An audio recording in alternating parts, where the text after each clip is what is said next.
तो स्वागत है एक बार फिर से आप सभी का आपके अपने YouTube चैनल टेक हाउस पे। तो जैसा कि दोस्तों यहाँ पर तीन मोबाइल का हम कंपैरिजन करने वाले हैं। दो सेम ब्रांड है, एक यहाँ पर डिफरेंस है क्योंकि यहाँ पर 48 मेगापिक्सल के 64 में स्विच किया है सैमसंग के A51 ने A52 के अंदर। तो यहाँ पर क्वाड कैमरा सेटअप आपको इसमें मिल जाएगा और उसी के साथ यहाँ पर मैंने एक ओप्पो का फोन रखा है, Oppo F19 Pro। तो यहाँ पर उसके अंदर 48 मेगापिक्सल का है। तो यहाँ पर जानेंगे कि वीडियोस फोटोज की क्वालिटी क्या चेंजेस आपको देखने को मिलेंगे। इसे जानने के लिए बिल्कुल वीडियो पर लास्ट तक बने रहेगा।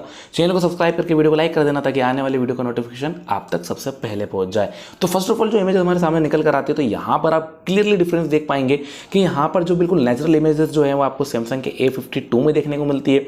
सैमसंग के A51 में थोड़ा सा कलर जो है बूस्ट आपको देखने को मिल रहा है। A19 Pro के अंदर 48 मेगापिक्सल ये और यहाँ पर जो डिटेलिंग वगैरह है वो काफ़ी ज़्यादा अच्छे से मेंटेन करके की गई है। मतलब सैमसंग के A52 A19 Pro के अंदर हमें ज़्यादा इतना डिफरेंस देखने को नहीं मिलने वाला। मतलब अगले इमेजेस की तरफ चले तो जो ग्रासरी आती है, जो ग्रीनरी है, यहाँ पर कुछ चीज़ें ज़्यादा क्लियर हो जाती हैं आपके सामने।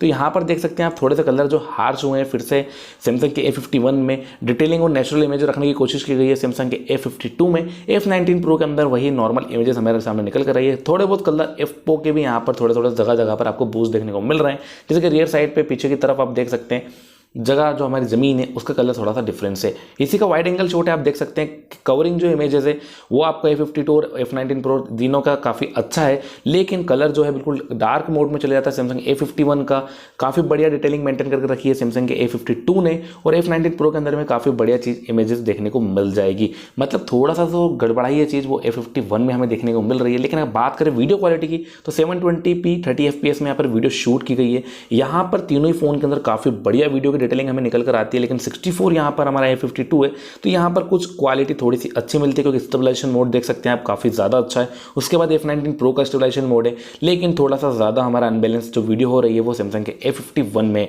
और प्लस चीज़ सैमसंग A52 और F19 Pro में अलग से स्टेबलाइजेशन मोड भी दे रखा है जिससे और भी स्मूथ वीडियोज़ आपकी यहाँ पर बन जाएगी और काफ़ी बढ़िया वीडियो क्वालिटीज़ आपको 4K तक रिकॉर्डिंग सपोर्ट देखने को मिल जाएगा। ऑटो फोकस की क्वालिटी सैमसंग A52 में थोड़ी सी लो है, यहाँ पर थोड़ा सा धीरे से फोकस होता है। सैमसंग A51 और F19 Pro में काफ़ी ज़्यादा और सबसे ज़्यादा फास्ट जो फोकसिंग क्वालिटी है वो F19 Pro के हमें देखने को मिली। काफ़ी बढ़िया तरीके से अपने ऑब्जेक्ट को यहाँ पर सिलेक्ट कर लेता है।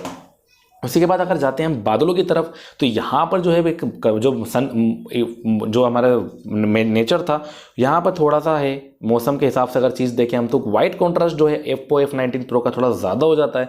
चीज़ें यहाँ पर A52 की काफ़ी सही है। और इसी के बाद बात करें अगर इसी के वाइड एंगल शॉट की तो यहाँ पर भी आप देख सकते हैं कि बादलों की खूबसूरती जो काफ़ी बरकरार रखी गई है सैमसंग के A52 में।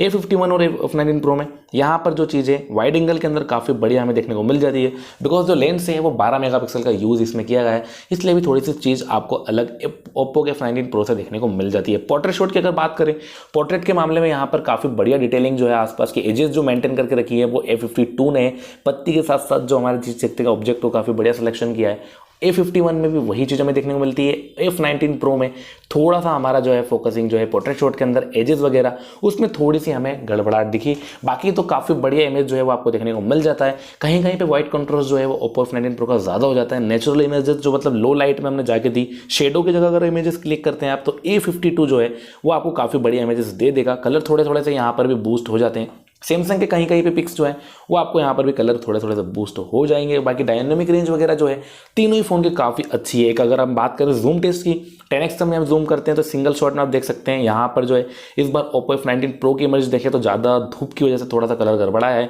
उसके बाद 2x से जूम करते हैं तो यहाँ पर भी डिटेलिंग वगैरह तीनों ही फ़ोन के कैमरा से काफ़ी अच्छी देखने को मिलती है। डिटेलिंग जो ज़्यादा निकल कर आ रही है वो सैमसंग के A52 में। F19 Pro में थोड़ा सा कलर्स यहाँ पर हार्श हो जाते हैं।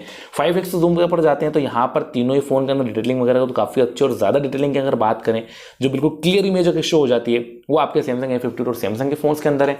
10x तक जूम तीनों ही फ़ोन में गड़बड़ाहट नहीं होती, कोई मच्छर वगैरह नहीं आते हैं, लेकिन इमेजेस की क्वालिटी जो है वो आपको 10x तक यहाँ पर तीनों ही फ़ोन में काफ़ी सुपर अप मिलने वाली है। वरना दूसरे फोन्स के मुकाबले में 10x में काफ़ी ज़्यादा इमेज हमारी गड़बड़ जाती है। इस पोर्ट्रेट शॉट में देख सकते हैं ग्रासरी के अंदर जो आप देख सकते हैं पीछे की चीज़ को जो एजेस वगैरह जो मेंटेन करके रखी गई है, कहीं कहीं पे हमारा Oppo F19 Pro ज़्यादा ब्लर कर देता है ऑटो के अंदर ही। लेकिन सैमसंग में क्वालिटी है कि आप अपने हिसाब से इसको ब्लर शॉट को एडजस्ट कर पाएंगे। तो ये काफ़ी अच्छी चीज़ हुई सैमसंग का कि अपने हिसाब से आपकी पोर्ट्रेट शॉट की आप क्वालिटी के जो है अपने हिसाब से सेट कर सकते हैं। वहीं अगर बात करें लो लाइट फोटोज़ की तो ये देख सकते हैं कि यहाँ पर सैमसंग A51 और F19 प्रो जो में 48 का मेगापिक्सल का कैमरा लेंस है, तो कहीं कहीं पे जो चीज़ें थोड़ी सी बूस्ट हो जाते हैं कलर वगैरह, बाकी तो काफ़ी अच्छी इमेजेस निकल कर आती है। इतना ज़्यादा डिफरेंस हमें आजकल कैमराज में देखने को नहीं मिलता है। लेकिन बात करें अगर 64 मेगापिक्सल का कैमरा इसके और सैमसंग का कैमरा है, तो यहाँ पर थोड़ा सा हमें थोड़ा सा चेंजेस दूसरे कंपेरिजन दूसरे ब्रांड के फ़ोन से थोड़ा सा अलग देखने को मिल जाएगा।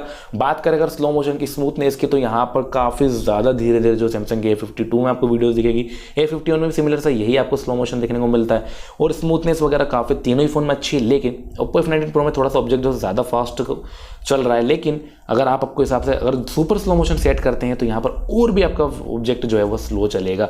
मतलब ये चीज़ काफ़ी बढ़िया थी। अगर आपको यहाँ पर क्या चीज़ पसंद आई वो आपके हिसाब से कमेंट सेक्शन में मेंशन जरूर करिएगा, और वीडियो पसंद है तो वीडियो को लाइक करके चैनल को सब्सक्राइब जरूर कर देना, ताकि आने वाले जितने भी मोबाइल फोन्स आते हैं उन सब की इसी तरह की लेटेस्ट वीडियो आप तक सबसे पहले पहुंच जाए। तो मिलते हैं हमारी नेक्स्ट वीडियो में।